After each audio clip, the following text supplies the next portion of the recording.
is warm under my palms, warmer than the morning should allow. And somewhere below the sanctuary floor, a small tremor keeps time with my heart. Not fear, not thunder, something like a train that refuses to pass. The window glass smells faintly of magnolia and tear gas, a strangest marriage, and the hymn waits in the rafters as if unsure of our key. I straighten the knot of a tie that has learned too many courtrooms. Taste last night's coffee turning honest on my tongue, and listen for the city counting its coins in the pocket of dawn. Tires hiss, sirens practice, a dove insists on its single-skilled sentence. My notes whisper from the margin, be clear, be kind, be unafraid. In my left coat pocket, a smooth stone rides beside a torn envelope. Coretta placed the stone there when our son asked why grown men shouted bread lines. I have carried it since, for weight, for memory, for balance when the wind chooses sides. The envelope holds a name scrawled in pencil. A boy who pressed it into my hand and asked if the dream includes him. How do I answer without waking him too fast? I was born between sermons and red clay, Atlanta singing in the rails and whistling in the kettle, Mama's apron dusted with flour and hymns, Daddy King's stride carving corridors through worry. Sunday mornings smelled like starch and peppermint and the varnish of puce. Wednesday nights were as soft as thunder, prayer folded into the supper dishes, and the city ringing like a careful bell. The first time I met the word no on a playground, it wore a boy's mouth and a mother's glare, a fence I could not climb, a rule that had no scripture but many ushers. My hands discovered there are splinters you cannot show to grown folks, not for fear, but because their eyes already carry too much salt. I kept that splinter like a bookmark in my palm, and went on. Books arrived early as if they had been running to meet me. I found companions in pages that smelled of chalk and basement light.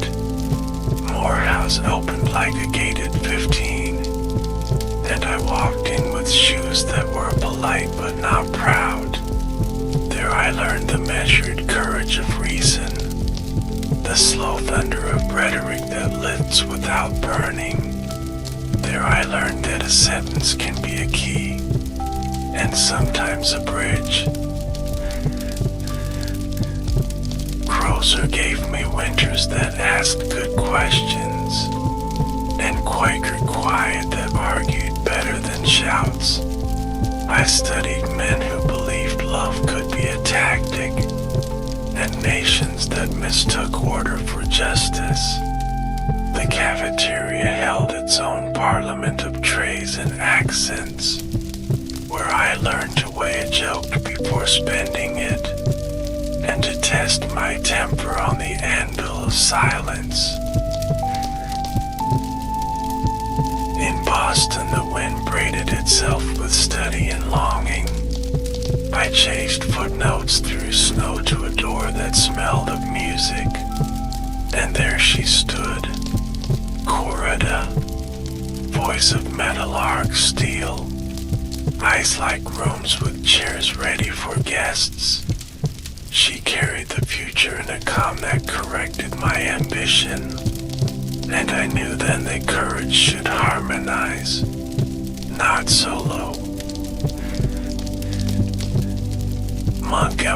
called with a seamstress refusing to fold. December bruised by a bus and a lot older than its tires. I was young enough to mistake insomnia for strategy. Old enough to know that fear wears the same shoe size as faith. At Holt Street we gathered in a sanctuary big enough for rumor, and I felt the floorboards learn a new rhythm under our feet. Tires began to miss us, and we learned to walk a city into conscience. Night after night the phone split open with threads, a voice like a torn screen door promising quick endings. I sat in our kitchen with a cup that shivered like a witness, told the Lord I was weak and he should know it. Steam rose and wrote a brief mercy on my glasses. I heard a word that felt older than English, not a command, a company, and I stood. Bombs visited our porches if we were an address Hope had written down wrong. Glass coughed into the nursery. Neighbors gathered with hands that trembled into fists. I climbed the steps and found my voice wearing its pastoral suit, not to scold, but to cool. We will meet their bricks with ballads, their fists with feet, their fire with water, and all of us with prayer. The boycott lasted 1 year and a handful of aching miles. Shoes learned sermons from sidewalks. Grandmothers learned to time a ride the way nurses time a pulse. And a city learned that silence can be measured in empty seats. When the ruling came down like a delayed rain, we boarded the buses with gentleness unadvertised, and the seats remembered their first purpose, to carry. The Southern Christian Leadership Conference was a table we built from borrowed legs, a map pinned by prayer and logistics. We learned the price of gasoline and the price of patience. We learned that a choir rehearsal can plan a march, and that hospitality is a tactic that never shows up in the minutes. We argued, laughed, repented, and set out again. Albany taught us the long sorrow of strategy, how a sheriff with patience can make a jail into a slow river, how momentum can lose its shoes on the gravel of careful law. Failure sat beside me and did not apologize. I learned to call it teacher, and to ask better questions of the morning, not how loud, but how long. In Birmingham, the air itself had an argument. Smoke spoke in capital letters. Water learned to be a whip. Dogs practiced theology with their teeth. And still the children came with shoes tied neat and eyes untrembling, their small hands holding the day as if it were a lunch pail.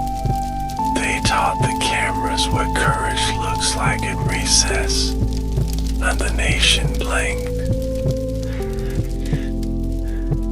They gave me a cell that hummed like a tuning fork, and I wrote with dull pencil on bright scraps, answering pastors who counseled patience in a burning house. The clank of keys kept time.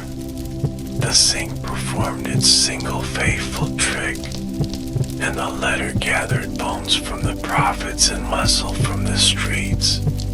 Moderation is a coat that keeps comfortable men from winter. It will not warm a child. My voice sometimes felt like borrowed thunder, sometimes like a whistle trying to stop a train.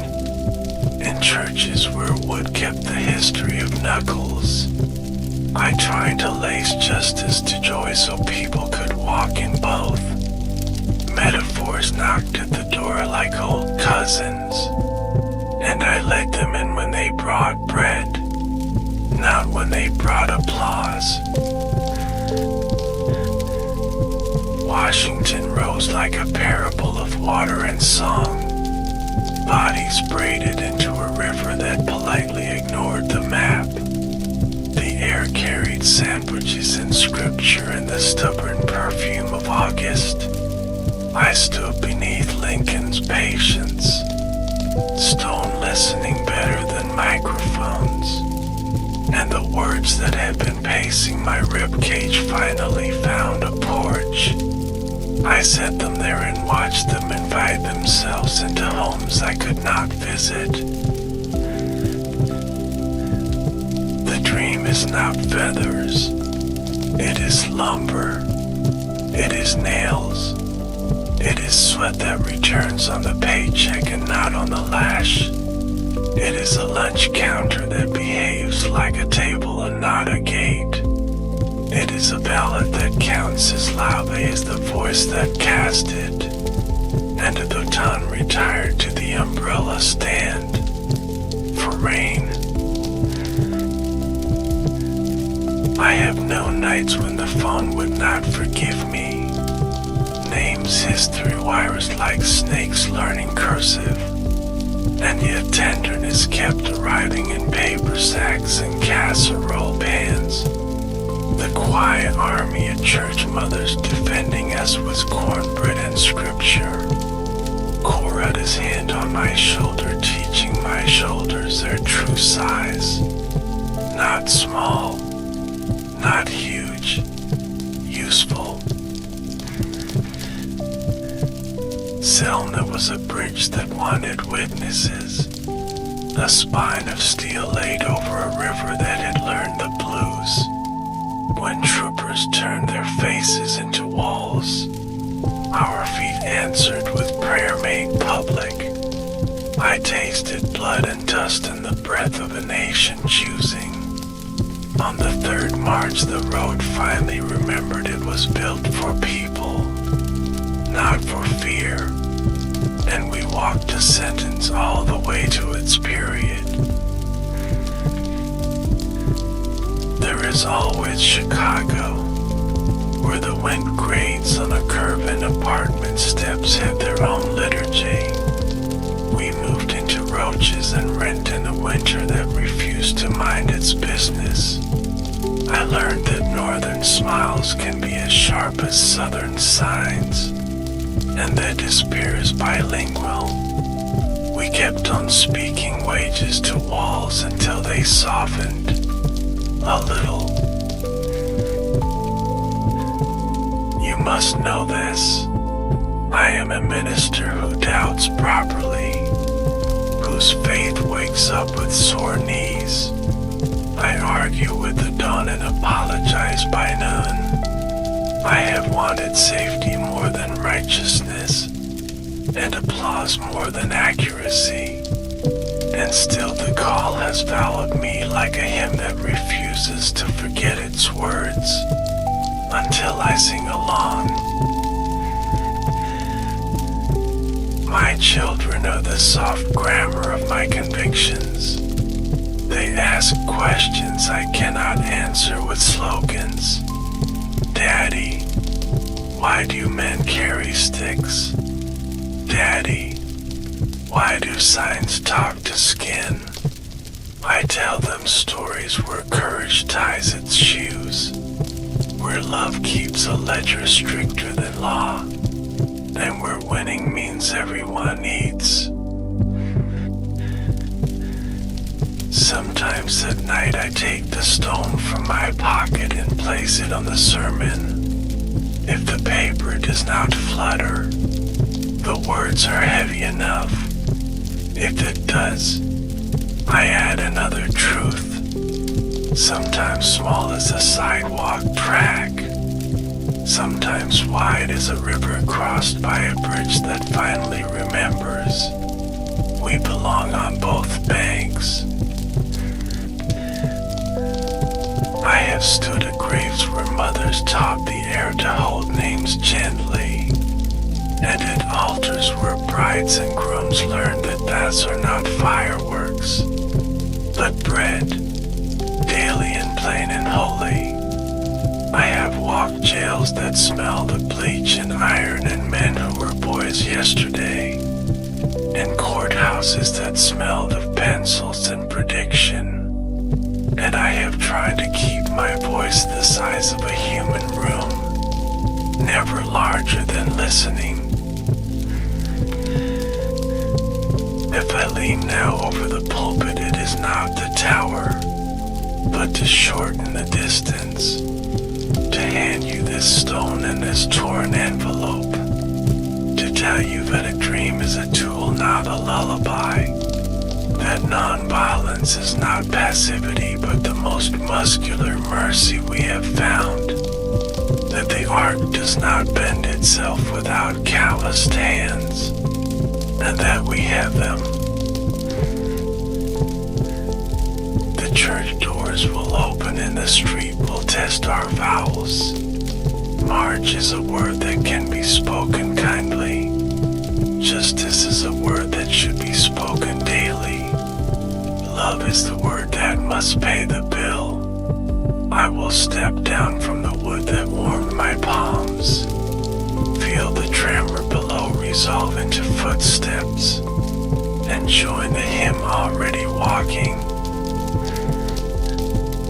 The road keeps its own liturgy, shoes answering pavement with a call and response older than sermons. We march until the syllables settle in the knees, until breath learns the name of the city and says it kindly. Policemen flank us like punctuation, deciding where to fall. The choir behind me measures courage in half notes, and children on stoops hold out paper cups of water that taste like covenant. Reporters ask for sentences that shine. I give them sentences that hold. Shine can be polished later. Holding must happen now. I say that law should sound like a mother counting her children before nightfall, not like a cashier checking a till. I say that order is a coat we wear to weather justice, not a uniform we use to hide from it. We fly because trains forget to be gentle in certain zip codes, and in the cabin I draft lines on air sickness bags, ink on the pale masks of turbulence. A stewardess with a Birmingham scar asks for my autograph and forgiveness in the same breath. I give her both as if they were twins, wrapped in one blanket. Then I sleep the way prophets borrow sleep, briefly and with a pencil in hand. At home the door remembers my weight and greets me with Coretta's patience. The kettle speaks in its old key. Children sling questions like jump ropes. Daddy, did the bus behave? Did the policeman listen this time? I tell them truth in portions their bones can use. Yes, for today, perhaps for tomorrow, and always for the day after it we keep walking. The war gathers in newspapers like a storm rehearsing where to land. I feel its fingers on my tie even in church. Young men look at me with passports in their eyes, and I cannot bless that journey. Not when bread waits unbought on our corner streets. Not when our tenements drill holes in winter with their cold. Not when just as here keeps clearing its throat and nobody offers the water. Advisors speak to me of sequence like it were scripture. Civil first, then peace, then bread. I answer that a man is not a department store. He cannot shop his dignity in aisles. We must carry the whole person across, even when the bridge groans at the weight of the truth. At Riverside, I stepped into a room of cautions and clocks. Words paced my ribs like nervous ushers.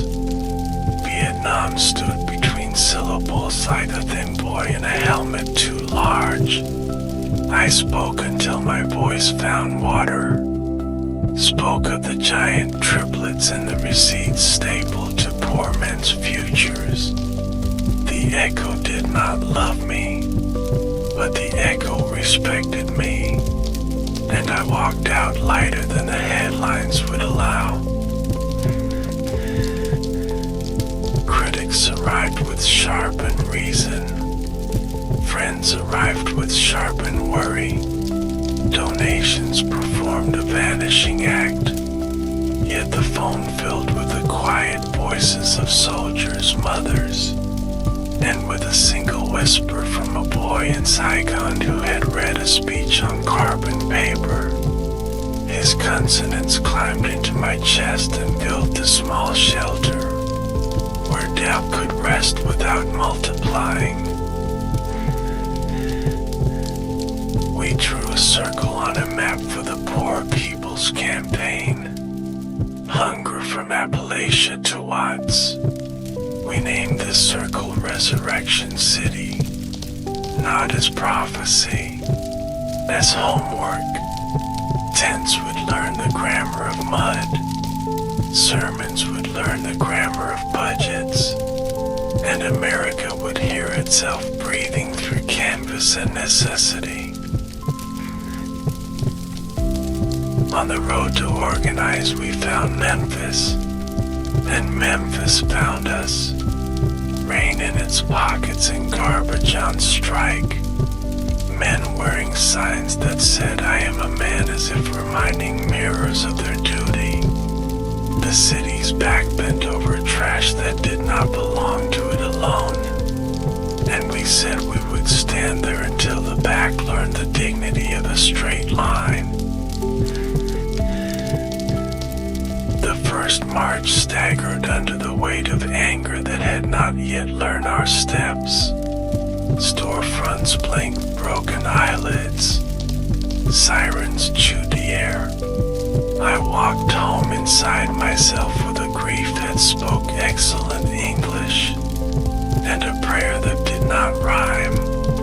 We called another meeting, gathered elders and young fire at the same table, and taught each other the choreography of conscience again. I kept the stone in my pocket for weight, but also for balance.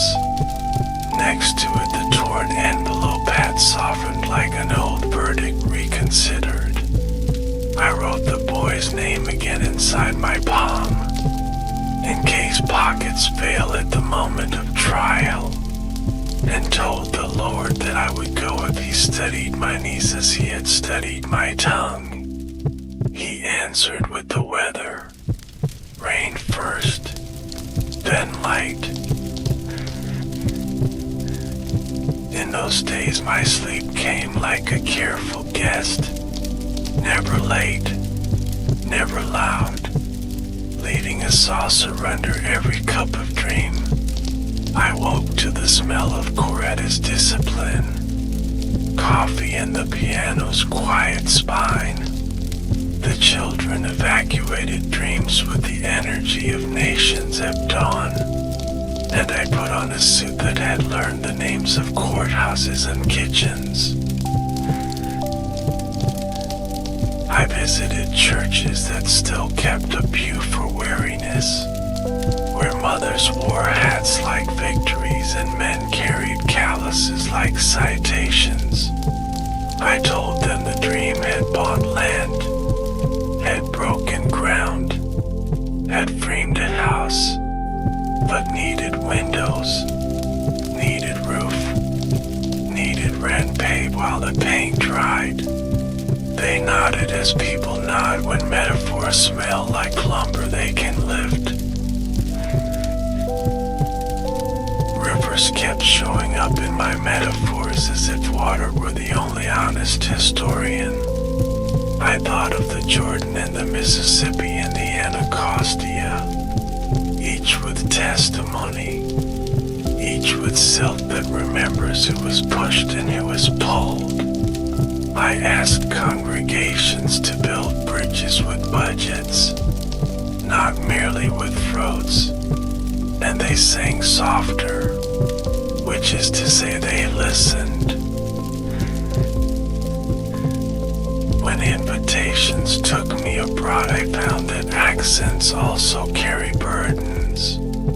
A London hall where kindness wore tweed and questions wore gloves. An Oslo winter that set the table for gratitude with snow. They gave me medals that felt colder than the hands that placed them. Those hands warmed the metal, and I sent the shine home to the south where light was a public utility we still could not afford. Threats became weather, expected and various. Sometimes a drizzle on an airport payphone, sometimes a squall under a motel door. I practiced the discipline of not borrowing tomorrow's fear, and of paying today's courage in cash. Small bills, counted twice. The staff learned my weaknesses and guarded them the way a choir guards a shaky alto. Andrew's steady maps, Ralph's well of patience, Hosey's holy mischief, and the young ones with their feet for metronomes. They carried me when my metaphors reached for steps they did not own. We were a body, not a brand. Phone booths turned confessional in strange towns. I pressed forehead to glass and asked the Lord to lend me a sentence with both backbone and bedside manner. When it came, I wrote it down and folded it into my billfold beside bus tokens and grocery lists.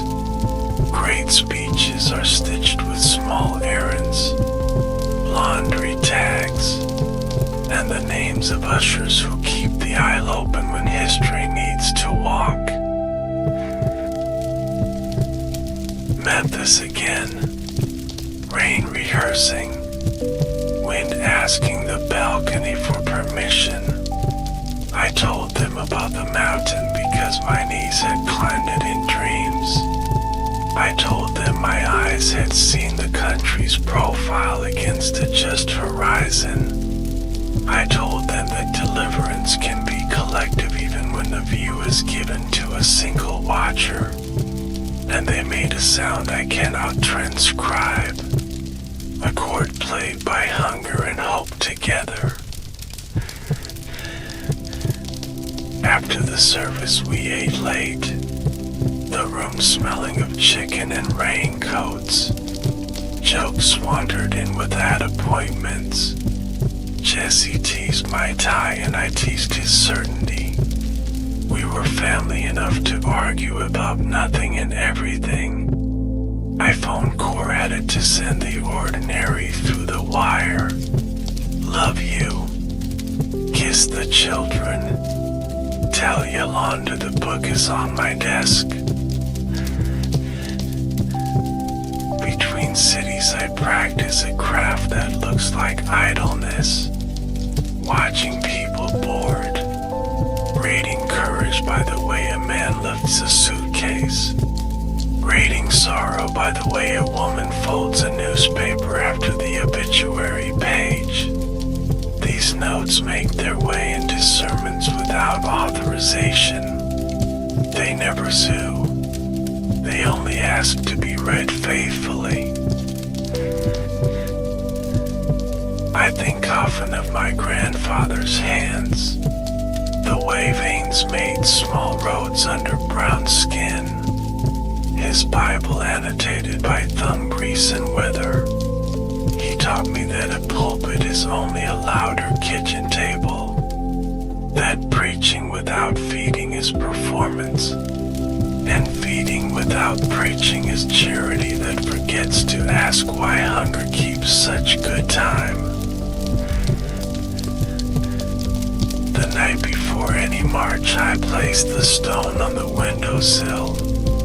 Let the moon rehearse resolve upon it. Coretta smiles because ritual keeps me from pacing holes in rugs we cannot replace. She plays a line on the piano that forgives my impatience.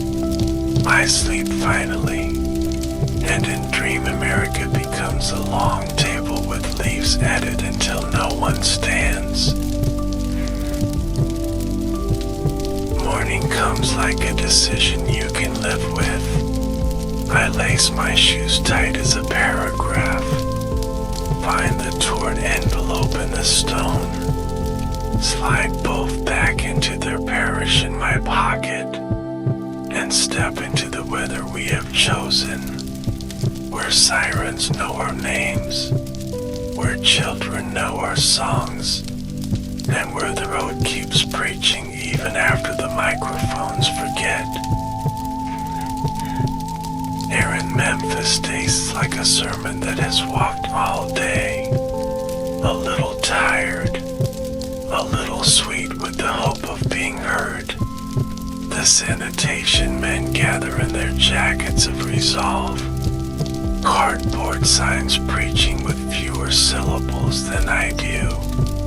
I am a man, 4 words that lift the sky an inch.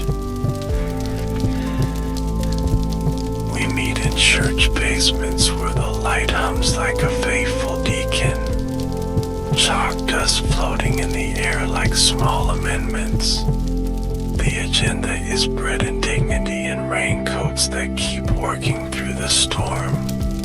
I take notes on the back of yesterday's headlines, turning spectacle into grocery lists, turnouts into turns of phrase that carry weight without heat.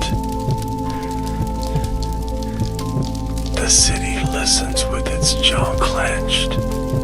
Negotiations wear thin ties and thick patience. A young organizer reads numbers like a psalm. Hours and pay and funerals that came too quick for math. We agree that our march must move like a choir breathing together, no faster than the slowest courage. At night I pace the motel room counting blessings and brickwork. The radiator speaks in a tongue of tired metal. Ralph prays in the next room with the steadiness of rain on a good roof. I open the window and let the street audition for morning. Car horns mutter. Footsteps practice the distance between anger and direction. A steward from the strike committee brings catfish wrapped in paper that remembers the river. We eat standing like men who have an appointment with Sleep's lawyer. I talk logistics until sentences yawn, then talk love until they wake again. Love is a blueprint that carpenters can read, nails and angles in a roof you can test with rain. I call home. Coretta's voice folds distance the way careful hands fold linen. She tells me the children argued about a coin and split it with a sermon of their own. Her laughter sets my shoulders down from their post. I thank the Lord for domestic parables. They keep a man from mistaking applause for approval. Morning suits me like a decision. I lace shoes until they sound like paragraphs tied neat. Tuck the smooth stone and the torn envelope back into my pocket, and review the rat in my head as if it were a chapter that will be graded. Intersections are characters. Alleys are footnotes. Reporters meet us on the steps with microphones held like hymnal books. Reverend, are you not afraid? I answer the way a father answers a child at night. Yes, and we are going anyway, because fear cannot drive. It only rides and makes noise. Sometimes a policeman's eyes look like a man searching his own house for a missing kindness. I speak to those eyes when I can borrow them. Officer, hold the line as if your own boy were in it. He blinks and the baton grows heavier. Now to swing, to consider. A small boy in a red cap trots beside me until his mother claims his sleeve. He asks if the dream has a door where he can knock when it rains. I tell him the door is his name, spoken without apology, and that the roof is made of hands he has not yet shaken. He nods like a citizen paying a bill. We practice silence the way musicians practice rests, letting it carry more than noise can. At corners the choir stops singing and breath becomes the hymn. You can hear resolve button its coat. You can hear hatred fumble for its keys and realize it has left them at home. In meetings my temper wants to dress like eloquence. I ask it to change into listening, and it obeys after a pause long enough to pass for humility. 8 spread mats and calendars like decks of difficult cards. We count weekends and widows. We count miles and mercy. The phone never forgets its second language. Threats conjugated in the future tense. You will. We will. I put the receiver down as if setting a hot pan on the safe tile. Then pick up a pen and write to a mother whose boy just learned handcuffs before algebra. The vocabulary of comfort is small. When the offering plate comes around in ragged sanctuaries, I watch coins teach courage how to glitter without arrogance. A woman drops 2 quarters in a grocery list. I want to return both, but the usher shakes his head with a theology older than mine. Let her plant. Letters find me dressed to sermons and to scoldings. Some smell of cheap perfume and burning. Some of library paste and long patience. A child writes that he wants a world where the principal knows his laugh by name. I carry that line into the next city like a candle cup from wind. We plan schools around it. On the road we take communion in diners that do not yet know they are altars. Coffee poured like benediction. Pie sliced like prophecy. Sometimes the waitress sets down courage with the check. Sometimes she sets down caution. We tip for both. There are rooms times where strategy becomes grief in its shirt sleeves. We say the names of the dead and lay their syllables like bricks, building a place where the living can sit without apology. Then we rise, tuck in our sorrow like a shirt tail, and go out to argue with the weather again. Nonviolence is a muscle that prefers repetition to spectacle. We lift the same weight of insult until stronger blood carries it without dropping. We spot each other when anger shakes the bar, praise the small gains, log the failures, and return tomorrow with better shoes. I meet labor leaders whose hands read like biographies, lines of fatigue, calluses of inheritance. I tell them our movements are cousins arguing over the same inheritance, bread and time and the right to stand upright without permission. They nod and pass me the language of pickets like a hymnal dog-eared at the right page. A night bus purls through dark counties where porch lights decide doctrine. I sit half awake with my forehead on a cool window. County names parade by like surnames at a family reunion. Some will hug you, some will ask for identification. To both I offer the same sermon in smaller font. I keep thinking of a table that can lengthen with leaves. Politics keeps selling stools. We keep bringing chairs from our own kitchens.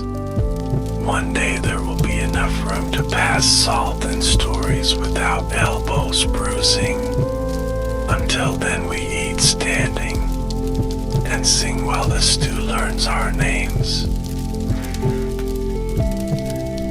A pastor in a hamlet of red earth lends me his pulpit and his best 3 deacons.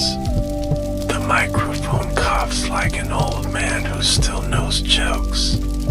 I preach wages and windows and a justice that does not expire at closing time. Afterward an elder says, "You made the promise heavy enough to stay put." That is all I ask of words. Thread and tenderness keep arriving on the same day like relatives who refuse to coordinate. A letter of hate, a cake from a choir mother, a rumor with sharp elbows, a child's drawing of a bridge that says we share. I sort them into piles called fuel and caution and song, then sleep. Back in Memphis, rain tries its best to cancel us. We reschedule, resolve. We teach umbrellas to march in formation. I tell the people I have been to the mountaintop because vision sometimes arrives before victory. Because a lookout must report even if the road remains muddy. Because hope is a duty, not a mood. Later, in the quiet room, I place the stone on a Gideon Bible and watch it refuse to slide. There is thunder somewhere counting the miles between now and our next appointment. I write a note to myself. Remember to praise the custodians. They keep the floor ready for history's feet. Sleep comes respectful, knocks once, enters, pulls the blanket of ordinary over my shoulders. In the dream I am back at a lunch counter where stools spin into planets. Everyone sits. No one is required to orbit alone. Cream swirls and coffee like a galaxy consenting to share its light. leans on the motel rail like a thin usher. Polite and early, the air smells of damp canvas and fried eggs, and a siren far off practices discretion. I roll the stone in my pocket until it warms. Read the boy's name on the torn envelope once, and let the steam from a paper cup write a blessing on my glasses.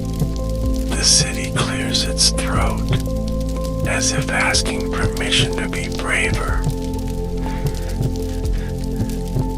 Ralph knocks with a rhythm that says we have time for prayer but not for performance. We bell our sentences to the day's work, asking that our feet be accurate, that our tongues be tender, that our temper show up only as courage. Outside the strike line forms like a paragraph finding verbs, verbs that clock in, verbs that sweep, verbs that lift. At the church basement, a map lies open like a patient. Arteries of avenue and capillaries of alley. We mark pressure points with thumbtacks that remember yesterday's rain. A young deacon suggests a pause at the school so children can see their fathers upright. Yes, I tell him, let the bell be a drum for dignity. Let recess learn another meaning for March. When we step outside, the street greets us with weather and witnesses. Policemen stand like parentheses that might close too soon. Reporters hold microphones as if offering communion. A bus sighs at the curb with the memory of other cities.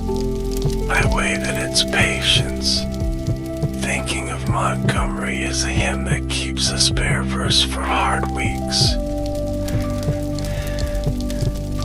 We move with the old cadence, hands in the pocket of justice and eyes on the light. An elderly woman offers a hat pin for luck, and I accept it as a needle for the day's loose seams. A boy on a bicycle rides backwards a few yards to keep me company. He asks if heroes eat pie. They do, I say, but first they wash the pan. At noon we rest where shade testifies. Sandwiches open like modest psalms. Mustard writes its yellow exclamation on brown bread. Hosea tells a joke that repairs the room. And Andrew lays out figures like river stones. Wages, routes, a calendar's spine. I take a bite, bless the baker, and bless the hands that wrap this courage in wax paper.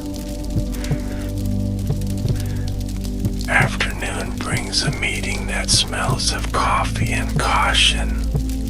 The mayor's men arrive with briefcases that have never carried rain. We speak in a narrow grammar if possible. I ask for dignity to be paid in cash, not promises.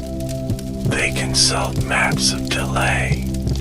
We consult maps of hunger. And the room learns there are cartographies that do not overlap.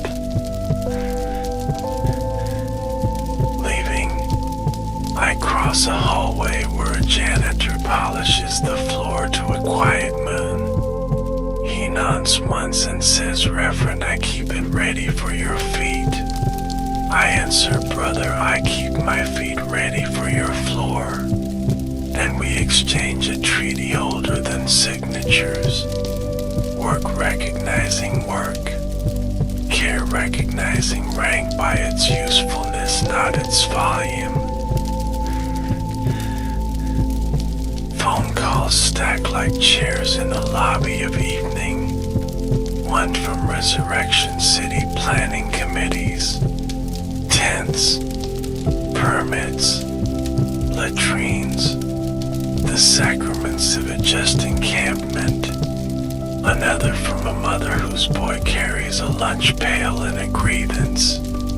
I promise to bring both into the same sentence.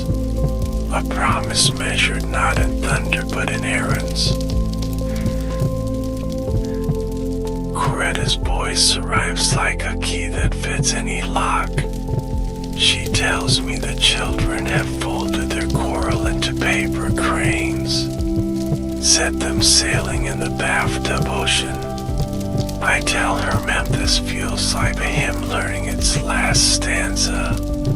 She tells me to rest my metaphors and eat. I obey halfway. The play empties. The words keep pacing. Evening service. Pews inhale. Ushers button their coats like commas. The choir warms the sanctuary to a goal that forgives winter and worry. I preach from the mountain again because clarity is a lamp that must be relit. The people stand like trees that survived a storm and still remember the choreography of wind. We leave by doors that behave like widows who have learned to carry 2 bags. Back at the motel, the corridors smell of detergent and thunder. I set the stone on the sill, the envelope underneath like a fragile gospel. Lightning photographs the parking lot without asking for likeness rights. I write a note to the boy whose name I carry. Tell him how a dream is a workshop, not a lullaby. How hope keeps a hammer in a broom, and how justice is a table we must lengthen every week. Sleep comes late and polite, drapes a hand over my shoulders as if measuring a suit. I dream a city where the stoplights say please and thank you, where squad cars carry blankets and spare umbrellas, where signs read welcome before they read ours. I wake with a sentence in my mouth about mercy having good posture. I write it on the back of the receipt for pie. Morning again. The rain swept clean by a night's apology. We set a press conference at the church where the windows approve of sunlight. Microphones assemble like nervous birds on a wire. I speak close so the room can help me lift. Share the plan for a peaceful march with feet measured to mercy. A reporter asks if I still believe, and I say belief is the work we do between meals. The afternoon is an anvil. We shape it with logistics. We cool it with prayer. We test it with humor that respects pain but refuses to hire it. I take a short walk to feel the block's temperament. A man on a stoop raises 2 fingers that mean peace and also a request. Remember the garbage men, he says, as if I could forget the hands that lift what the city refuses to name. In a side office I edit a sermon with a pencil chewed by too many flights, crossing out any word that tastes of vanity, underlining any word that tastes of bread. The pages rustle like a congregation practicing its amen. I set the stone on the paragraph where courage might wobble, and watch it steady, obedient to weight and weather both. Night edges in with its own ushers, neon humming, drizzle spelling cursive on car hoods. agree to step onto a balcony for a breath before supper. The air tastes nearly washed. A trumpet down the block rehearses scales of stubborn joy, and I lean on the rail the way a pastor leans on a promise he will keep if given one more sunrise. Across the street, boys argue the physics of a paper airplane. Lift, angle, wind. One launches and misses. Another adjusts the crease like the policy improved by listening. The plane rides a small mercy of air and lands without apology. They cheer as if a bill had passed, and in a way it has. Inside, we bless styrofoam plates as if they were communion. Fried chicken preaching in its familiar key. Creams offering their quiet chlorophyll of consolation. Laughter finds us like a relative with perfect timing. Jesse quotes scripture and mischief together. I reply with parable and fatherly sigh. The room chooses joy without forgetting grief. Later the phone rings with a widow's whisper. She asks if the Lord counts tears by ounces. I tell her he counts by names, by wrists unshackled, by ballots unbullied. I promise to say her husband's name softly where microphones insist on volume. Promises are best kept in the register of lullabies. Firm, low. When the hallway quiets, I step to the window and open it to the hymn of traffic. Somewhere a bus groans like an old deacon standing. Somewhere mother calls a child in from ordinary danger. I pray for the city to hear her as readily as it hears sirens, and for my own voice to remember she is the key, not the solo. I think of Resurrection City as a blueprint with porches. Porches where strangers can become neighbors by the second cup of coffee. Where policy learns to sit down before it speaks. We will pitch those tents in the grammar of rain and respect. Let mud teach us the equality of ankles. Let dawn take attendance without checking wallets. Before bed I place the stone on the sermon again. Lay the envelope beneath like a root under a tree. And stand very still until the room's air juices come. Poretta's voice returns in memory to tuck in my impatience. Sleep now, work tomorrow. And I answer yes ma'am as if she were my first teacher, which she was and remains. Outside the city keeps breathing. Porch lights blink like cautious stars. Tires write soft cursive on wet asphalt. Somewhere choir mother folds aprons for morning duty. Somewhere a young officer practices carrying his baton like an umbrella. Somewhere a boy sleeps with a red cap at his bedside, ready to knock on the dream's door at dawn.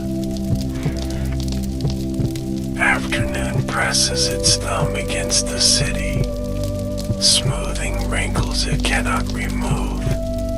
Street light poles yawn early, the sky practicing evening in a lighter key. I revise a sentence until it stops admiring itself and starts working. Then close the notebook like a door that knows how to be quiet. Ralph leans in the doorway with news and patience. The march will wait on weather. The people will not. He says, we laugh the way men do who have carried the same ladder up different stairs. I pocket the smooth stone, slide the torn envelope behind it, and feel my balance answer like a tuned piano. Down on the street, the strike signs rest their voices. Cardboard vowels softened by rain. A trumpet from somewhere throws scales into the afternoon. They land like small bright birds on the motel awning. I think of the mountain again, of that lookout given without ownership, and I breathe the air as if signing for it. We plan supper at a friend's house, the ordinary becoming sacrament by intention. There will be jokes and biscuits and the kind of ease that remembers danger but does not bend the table around it. I button my coat, the fabric remembering courtrooms and kitchens with equal fidelity. The mirror offers me a man I recognize and forgive. Jessie calls up the stairwell with that choir boy mischief. Come on, Doc, you're gonna be late. I answer that prophets are on time when the hungry are, and he says the hungry are plating greens. Amen to punctuality. Laughter stitches the hallway to the evening. I step toward the balcony for a breath before we drive. Errands by rain waits like a kind usher. The neighborhood arranging itself into sentences I have learned to read. Children measuring dusk with last gains. A mother negotiating bedtime with hope and mathematics. The city humming its complicated hymn. The rail is cool as a vow. I lean on it the way I lean on a promise. Sturdy but human. Across the way a man lifts his horn and sends a note that tastes like tomorrow. I raise my hand to answer without words. To say I hear you.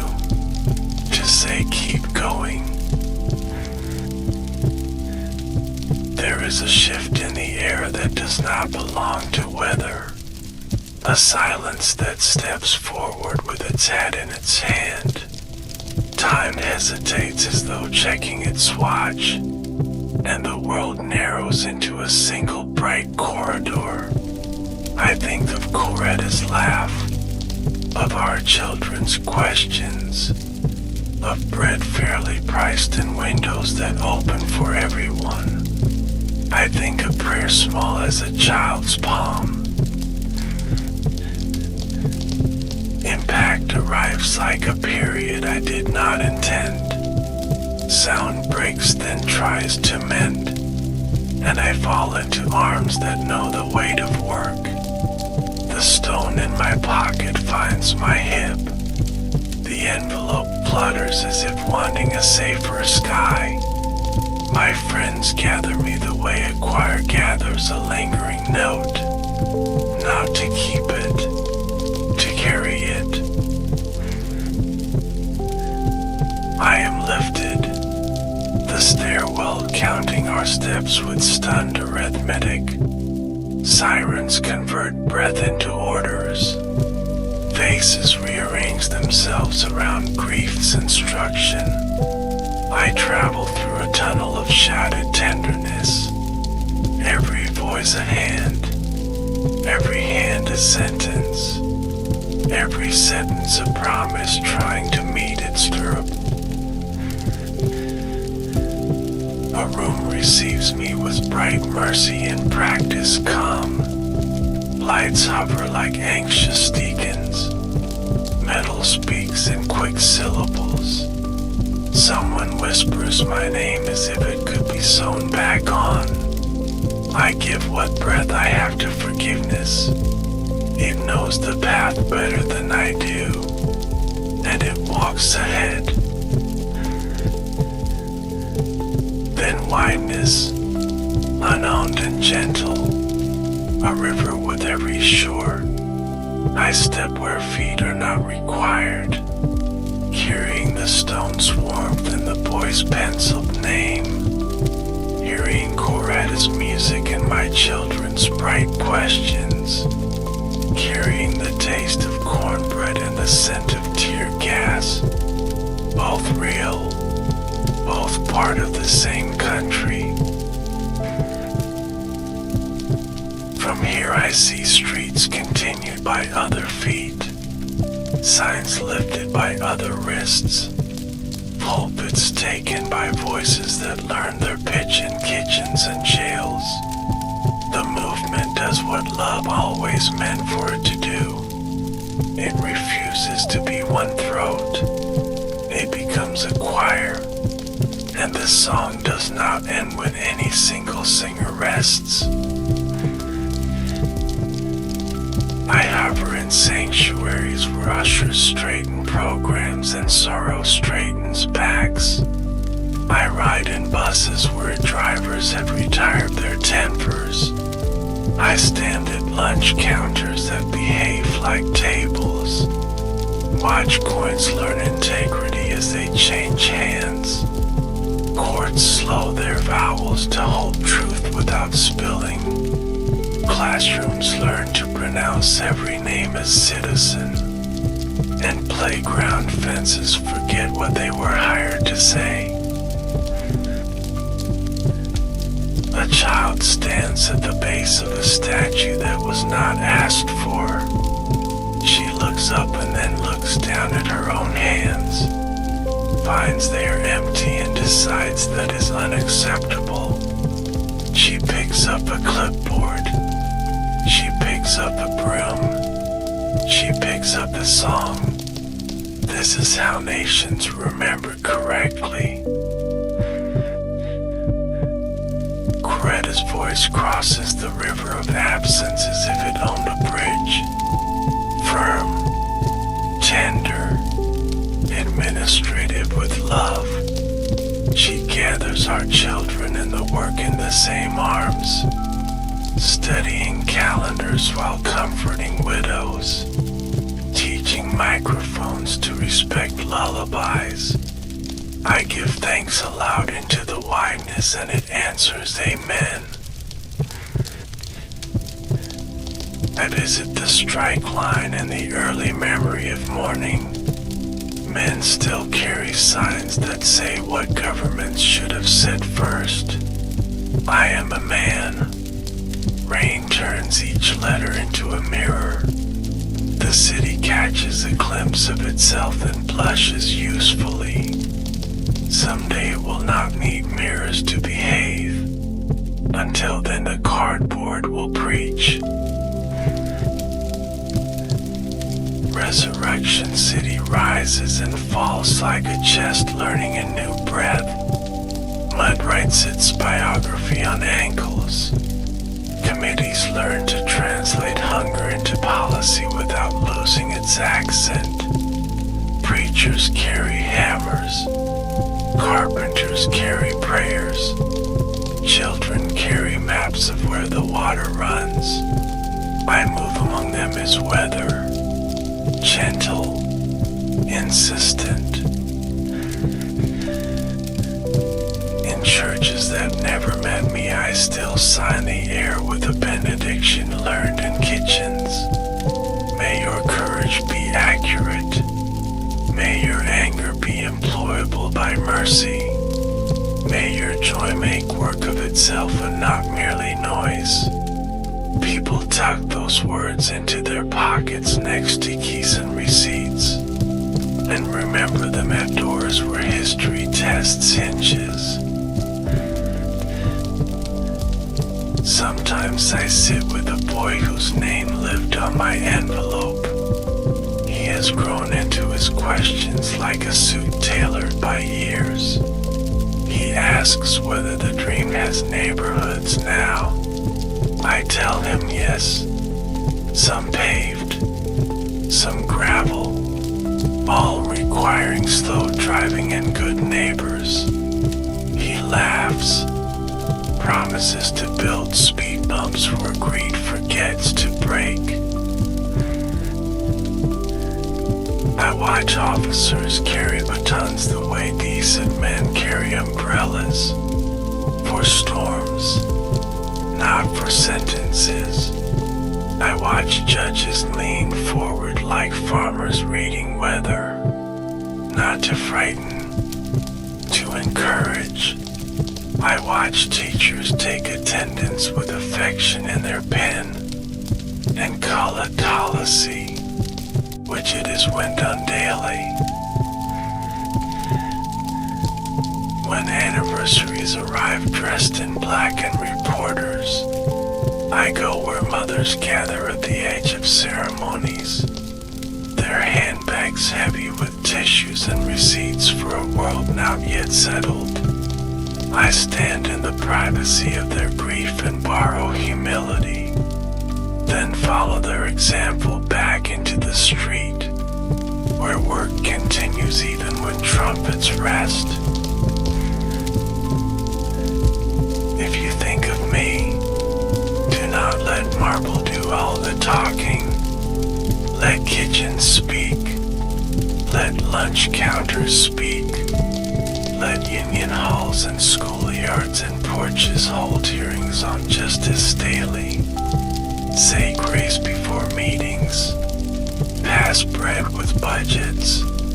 And keep a chair for the stranger who arrived late but mended. I keep the mountain in sight not as an exit sign but as a weather report. Storms below, clear above. The climb continues by committee of feet. Some days you will be the lookout, some days the cook, some days the drummer who keeps the pace kind, all days the neighbor. And when your evening leans on the balcony of your life, take one breath for fear and hand it over. Take one breath for love and spend it freely. Take one breath for work and make it specific. Then wave to the trumpeter across the way. Raise your hand to say I hear you. Keep going. We are still marching. Together. Years fold like clean shirts in Coretta's careful hands. The movement learns to keep its appointments without me, which is the best proof of love. Marches find their feet, courtrooms find their verbs, and porches become committees at dusk. I move along the edges like a breeze that knows the hymns, not to lead, to keep the pages from turning too fast.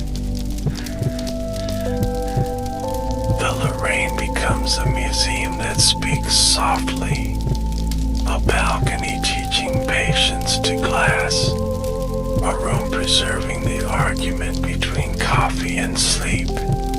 Children look through the rope and try to imagine a world where sirens were seasons. Docents lend them gentleness, and the gift shop sells pencils, which pleases me, for pencils correct and start again. Laws arrive dressed in signatures and ceremony, then discover kitchens where enforcement is a faucet. I watch clerks write true names on fresh rolls. Watch registrars measure their days by ballots instead of excuses. There is backsliding, always. The moral spine needs exercise like any back. We stretch, we strengthen, we live together. Holidays bloom, parades practice a choreography of gratitude, and I stand behind brass bands that polish hope to a mirror.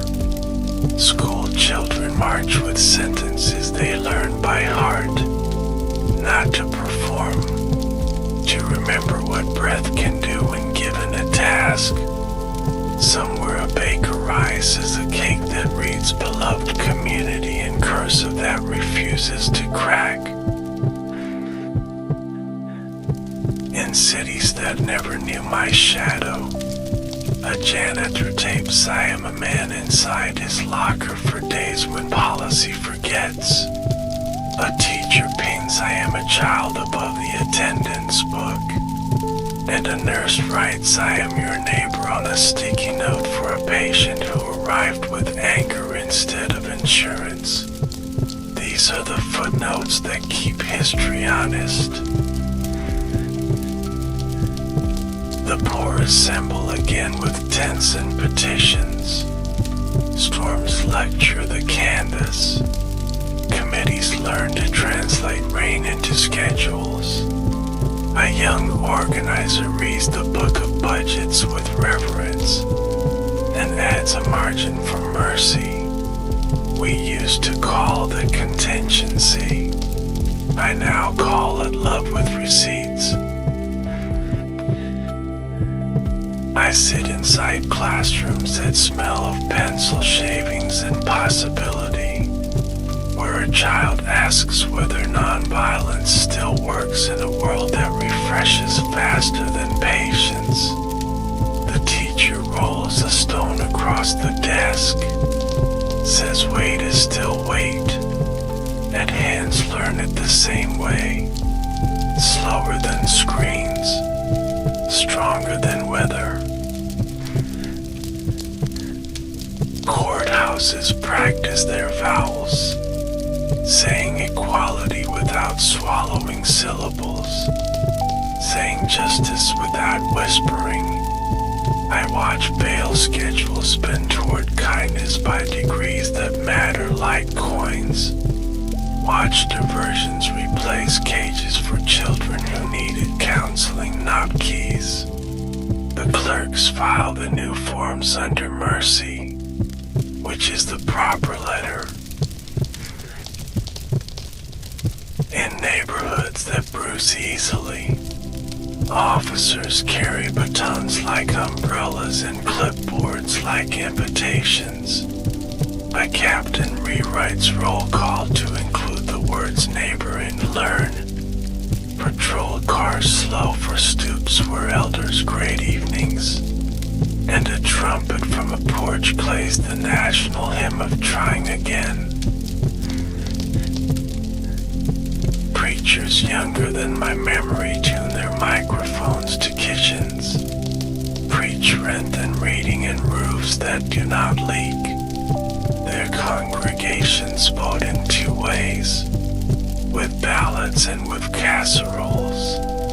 I say amen to both, because democracy grows best when nourished by hot food and clear sentences. Winds change, eras swap jackets. Some hands tighten what we loosened. Some laws forget the rooms they were built for. Yet the road remains, the same old liturgy of shoes and patience. We march again, sometimes with strollers, sometimes with canes, always with neighbors. On screens where news arrives louder than thought, I look for small mercies that escape the crawl. A clerk reopening a polling place early, a student printing extra flyers for rides, a grandmother lending a porch for water and prayer. These do not trend, they endure. From time to time the dream is misquoted into cotton candy, sweet, light, dissolving on contact with rain. I am patient. Then I lean close to a generation's ear and remind them, the dream is slumber. The dream is wages. The dream is windows that open for every surname, and rent paid on time by justice. I return often to kitchens, where a mother teaches a boy to stir without spilling, where a father teaches a girl to read the thermostat of anger, where siblings argue and split the pie by fractions that feel like policy. These lessons build cities more reliably than speeches, though I still love speeches when they wash their hands. On a winter morning, a snowplow clears a route to a polling place. The driver takes a photo of first footprints, texts it to his mother. She replies with a hymn title and a shopping list. Democracy and dinner, always better together. A young organizer picks up a broom after a rally, sweeping confetti and conviction into separate bags. She labels the first celebration, the second follow-up. Then she writes postcards until the lamplight yawns. This is how mountains are climbed in cities, one step and one stamp at a time. Some nights I visit a boy standing outside a dark school. He is afraid of a test in it tomorrow. I place in his pocket a small stone of steadiness. Whisper, study, and sleep. Both are strategies. He nods, goes home, and the school passes its own exam when he returns. At vigils where candles mistake wind for argument, hands learn to cup blame, the way communities learn to shield joy. Names are spoken in a key that heals without forgetting. Drums keep time with tears until both agree to rest, then rise for work at dawn.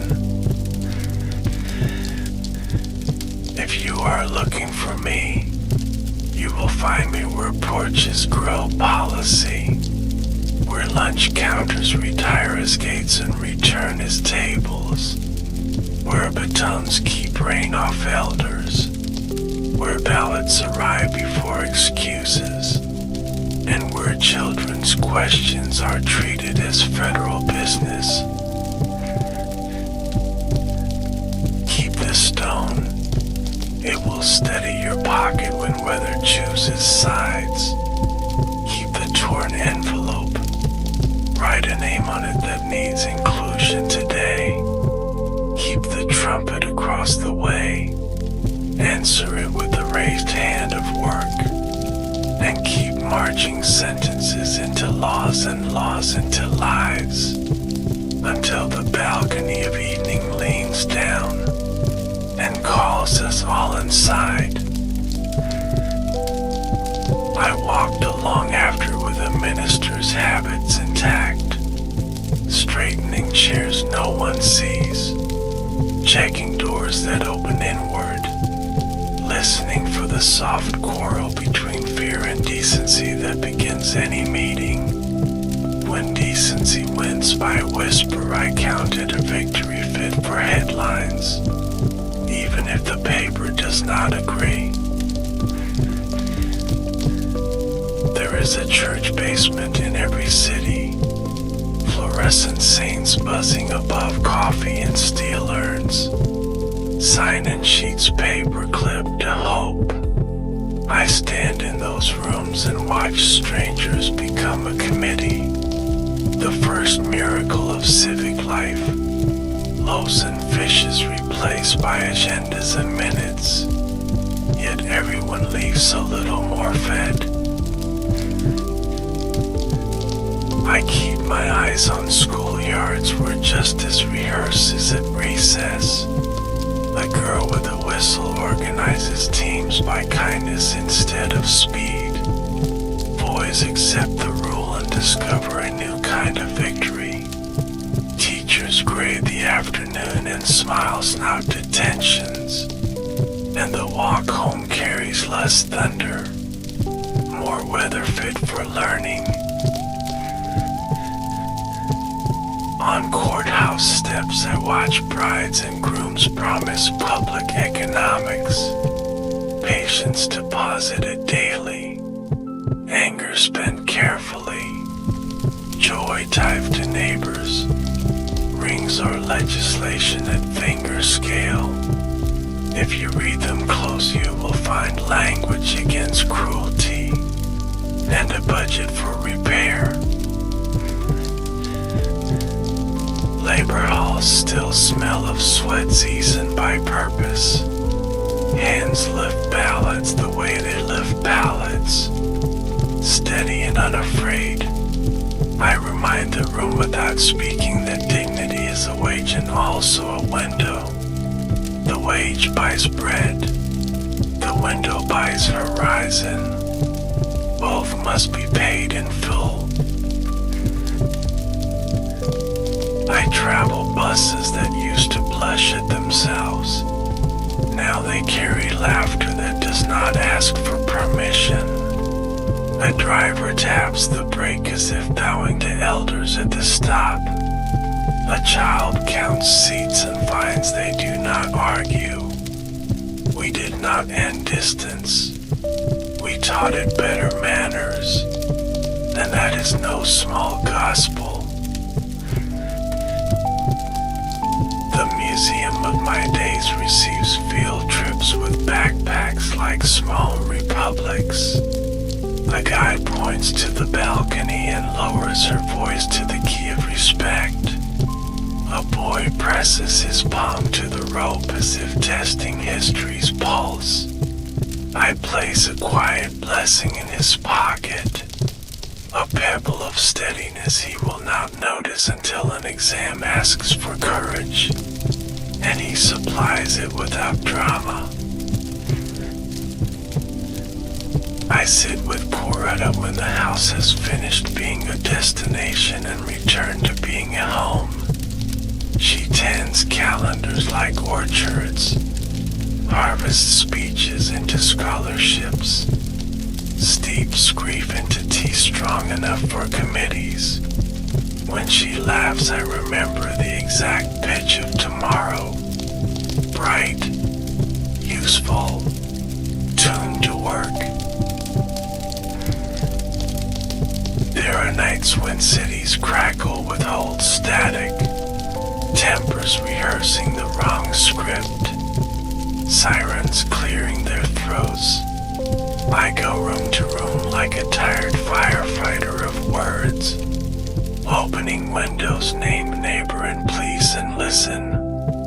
Most fires obey air better than orders, and sleep returns in a language everyone can trust. A young pastor phones his mentor and says my people want victory and I have only verbs. The mentor answers keep the verbs. Victory is a chorus that shows up when verbs keep time. I nod where no one sees and set a chair for that chorus. Because music loves a place to sit between songs, and movements love a place to rest between marches. On election mornings I walk the line that curls around libraries and laundromats. Steam and paper making a soft weather. I watch hands sign names they had to earn. Watch elders teach teenagers how to stand in civic time. Not impatient, not idle, ready as a field waiting rain. When anniversaries gather with candles and addresses, I slip to the back where ushers balance sorrow and seating. They are the unsung logisticians of love. Their clipboards hold more republic than any podium. I bless their pens, their shoelaces, their water bottles that never seek applause. A trumpet keeps watch from a porch across many cities. Sometimes it plays scales of stubborn joy. Sometimes a hymn that can be carried in pockets. The horn reminds me that breath is the original legislation, passed unanimously at birth, amended daily by courage, vetoed only by despair if we let it.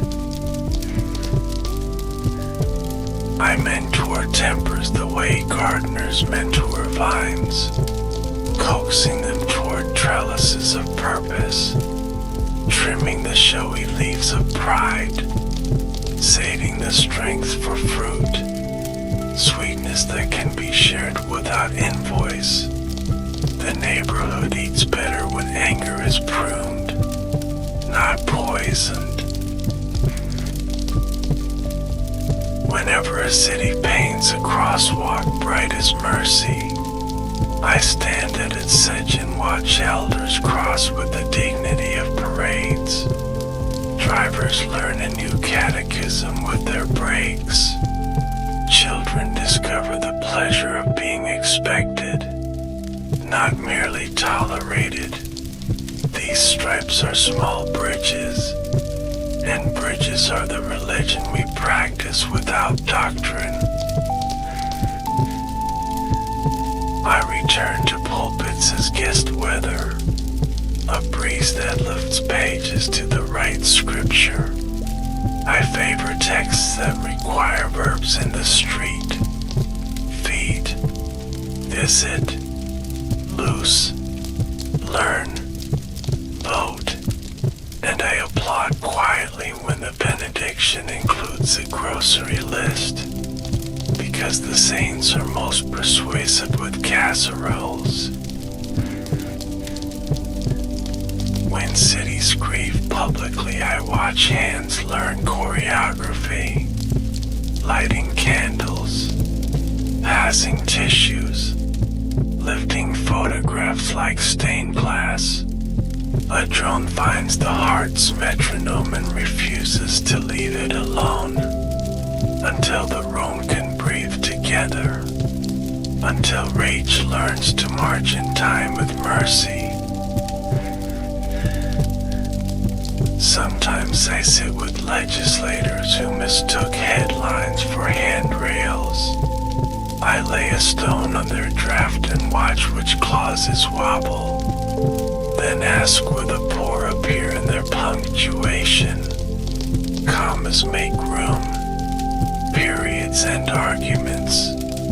Choose wisely, because laws are only stories with armed footnotes. Toward midnight, I visit kitchens where shift workers count tips like small sums. Mothers turn uniforms inside out to make them last another week. Fathers iron hope into collars. I add the quiet interest of blessing, compounding dignity at a rate newspapers never print, yet nations feel it in their bones. And if you ask where to find me when your own evening leans on its rail, place a small stone on your plan. Write the name of someone the dream forgot on an envelope. Phone your Coretta. Whoever in your life plays the piano of steadiness. Then step into the weather with verbs you can afford, and a kindness that spends like legal tender. March until the road remembers its better use, and wave to the trumpeter, because the song is still ours to finish. There is a certain hush that follows good work. kind of quiet that wears an apron and stacks chairs. I live there more and more, among people who do not introduce themselves to history. They just sweep it, set it straight, and leave a note. Use this room kindly. Libraries become our new sanctuaries. I walk between stacks where paper keeps minutes for the future. A girl finds my speech on the shelf that smells of dust and raincoats. She mouths the lines the way musicians taste scales. I place a blessing beside her bookmark, steady as ledger paper, soft as choir velvet. On porches the republic continues without microphones. Neighbors vote on where to place a bench. Who gets the first slice of mango? Which window needs mending before weather turns opinion into damage? Here justice is a verb that lets, not a noun that waits. And love is a schedule, not an exclamation. I follow ambulances that carry patients and their sirens. ER nurses triage anger and fear along with pulse and pain. One tapes a note over a gurney. We speak softly where blood is loud. Later she walks home under a trumpet practicing courage and rests, which is also an assignment. In city halls, a janitor unlocks the chamber with a key that never ran for office. The room thanks him with acoustics.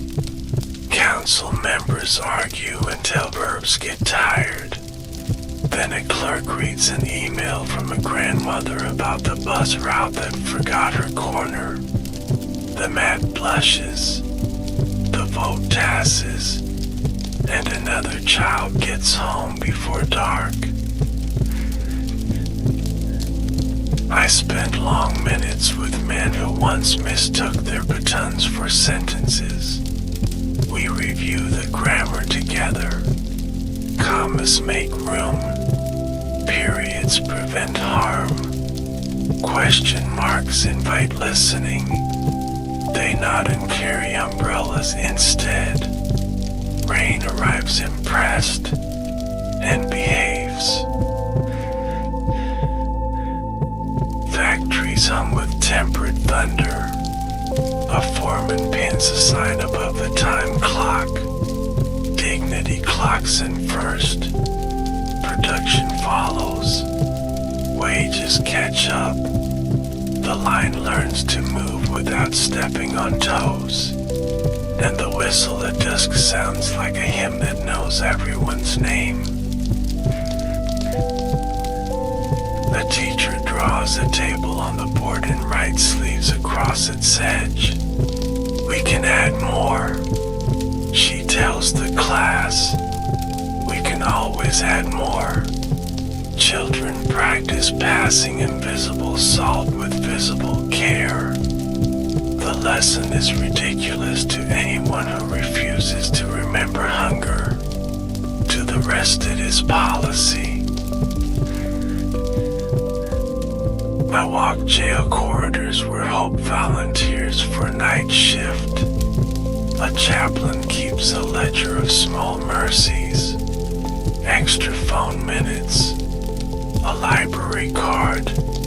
A counselor who knows the grammar of grief. A young man copies a poem in a hand the state cannot own. He tucks it into a shoe-like bale that does not require cash. On Sundays I sit in the back with ushers who know the square root of panic. They place latecomers like commas where breath belongs. Collect offerings of coin and apology both. And keep the aisle clear for whatever future needs to walk. I love them like footnotes, the part of truth that guarantees understanding. Greta's calendar turns into bridges, each data plank others can cross. She meets presidents and principals with the same posture, steady spine, soft gaze. She files our losses under archives of action, and our wins under to do again. I keep thanking her out loud into rooms that learn gratitude by echo. Sometimes I visit a small town where the only monument is a bus stop with shade. The sign says sit. We will get you there. A mother reads homework with her child while waiting. The driver kneels the bus without applause. Humility operating hydraulic. That is a civilization worth keeping. In kitchens, a pot simmers a truce between spices. Family members elevate a quiet constitution. Whoever cooks does not wash. Whoever eats thanks by chore. Guests vote with napkins folded. No filibusters, only seconds. The dream keeps its work boots by the door. Mud on the soles from neighborhoods that update slower than speeches. We lace them daily, not because cameras are coming, but because morning is, and children wake with hunger for cereal and fairness, both served best in bowls that do not leak. I sit with a veteran whose medals outnumber his paychecks. He wants a roof more than a parade, a dentist more than a flyover. We fill out the forms together until bureaucracy admits its fatigue. A clerk finds the right stamp, places it gently, and the room earns a softer light. At graduations I rise when the first in a family walks. The tassel writes a new clause in the house's grammar. Mother weeps into a program that will be framed beside the electric bill. Fathers pretend dust has conspired with pride. The principal shakes hands as if co-signing, which is exactly right. I keep company with gardeners who plant on corners where tempers used to meet. They set tomatoes like negotiations, cucumbers like treaties, basil like small referendums on summer. Harvest day becomes a town hall with bite marks. Everyone speaks when sauce simmers, and the minutes are edible. When storms arrive and screens argue louder than weather, I search for the trumpet again across the way. One note is enough to organize my breathing. I raise a hand. Keep going. I tell him. Keep going. I tell all of us. And the road answers with feet. If I must leave you with a final tool, take this practice. Place a smooth stone on your plan each night. If the paper flutters, add a truth heavy enough to comment. Write one name on an envelope. The person you were tempted to forget. Carry both in your pocket until your day respects them. And when evening leans on your balcony with the weight of the world and a hint of rain, breathe as if trumpets waited for your cue. Wave to the neighbor across the way. listen for the old hymn in the traffic, then step inside where dinner and duty share one table. Lay the stone down, set the envelope beside the plates, and lengthen the table by one leaf more, so the dream can sit without squeezing. Then stay.